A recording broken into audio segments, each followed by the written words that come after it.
We had one earlier on. I would really value some tips on how to deal with pressure at work, but not to cave to the temptation to overwork.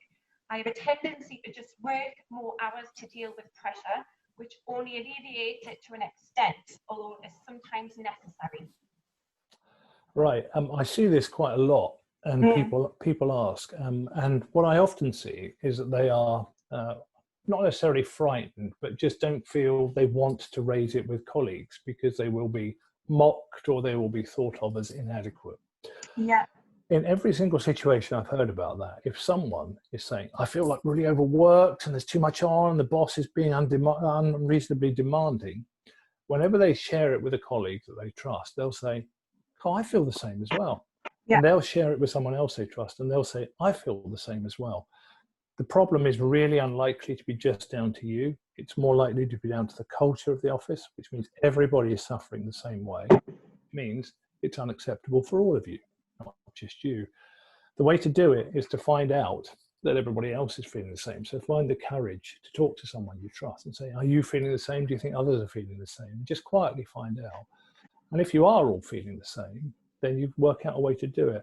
And I know some bosses are really, really difficult to approach. But there was a really good point made earlier on when we were talking about the presentations. Think about it from the audience's perspective. What do they want? Think about it from the boss's perspective. What does he or she want? He or she presumably wants an office which works well, everything functions good, probably want decent, happy staff. If you can broach any concerns along the lines of not just, look, we're really fed up with this, but we're worried that this is impacting on what we are doing for you and the company, that is a much more powerful and positive and likely to achieve the hoped for results than coming out and saying, look, we're fed up with this, it's really, really busy and we're knackered and tired and stressed and all that stuff.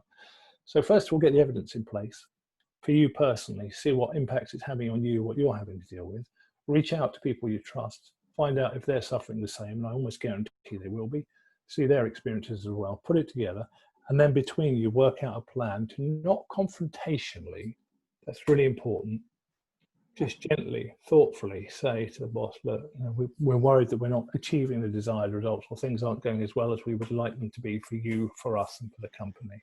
Always think of inclusive rather than exclusive. You can cause problems by having a confrontational situation when actually you can make it, we're all in this together situation.